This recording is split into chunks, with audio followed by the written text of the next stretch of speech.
कामगारांच्या कामाचे तास हे 9 तासांवरून 12 तासांवर करण्याचा निर्णय राज्य मंत्रिमंडळाच्या बैठकीमध्ये घेण्यात आला। यावरून आता वाद सुरू झालाय। मात्र कामाचे तास 12 करण्यात आले असले तरी आठवड्याच्या कामाचे तास 48 पेक्षा जास्त असणार नाहीत, हे कामगार मंत्री आकाश फुंडकर यांनी स्पष्ट केलं। कामाच्या गरजेनुसार 12 तास काम करावं लागलं तरी आठवड्याच्या इतर दिवसात या कामाच्या मोबदल्यात संबंधित कंपन्यांना सशुल्क सुट्टी कामगारांना द्यावी लागणार आहे, असंही कामगार मंत्र्यांनी यावेळी स्पष्ट केलं। सरकारने कामगारांच्या कामाचे तास वाढवलेले आहेत, त्या संदर्भात बोलण्यासाठी आपल्यासोबत कामगार मंत्री आहेत आकाशजी फुंडकर। सर, काय सांगाल? कामगारांचे तास आता वाढवण्यात आलेले आहेत, 9 वरून 12 करण्यात आले आहेत, मग त्यामुळे संभ्रम निर्माण होतोय, काय सांगाल? कामगारांचे कामाचे तास वाढवलेले नाही आहेत। आपण कायद्यामध्ये अशी दुरुस्ती करतोय की जेव्हा अतिकालिक काम करण्याची आवश्यकता कारखान्यांना उद्योगांना असते त्यावेळेस त्यांना एकदा नवीन कामगार भरावे लागतात किंवा जे कामगार आहेत त्यांच्याकडून जास्तीचं काम करून घ्यावं लागते आणि जेव्हा जास्तीचं काम कामगार करतात त्यांना त्याचा आर्थिक मोबदला कंपन्या देत नसतात।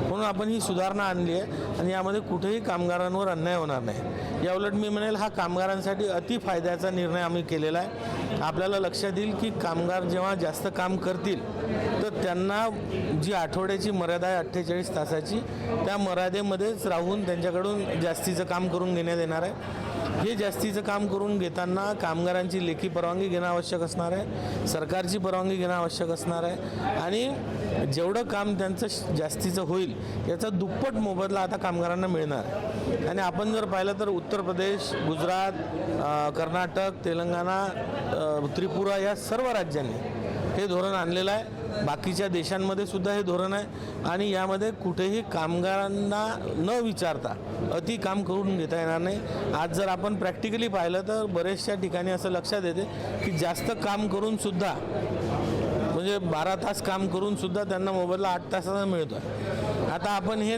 कामगारांच्या हिताचा निर्णय केला की जितक्या तासाचं काम जास्त होईल त्याचा दुप्पट मोबदला कामगारांना द्यावा लागेल आणि त्यांना 6 तासानंतर आरामसाठी अर्धा तास सुट्टी मिळेल। सोबतच जे जास्त काम होईल त्याचा एखादा दिवस खाली राहत असेल त्यासाठी त्यांना पेड लीव मिळेल आणि सोबतच या सर्व कामगारांना त्यांच्या सुरक्षिततेच्या दृष्टीने ज्या ज्या सुविधा आहेत त्या सर्व कंपनींना द्यावं लागणार। तर कामगारांच्या हिताचा निर्णय असल्याचं कामगार मंत्र्यांकडून सांगण्यात आलेलं आहे। देव इंगोले, पुढारी न्यूज, वाशिम।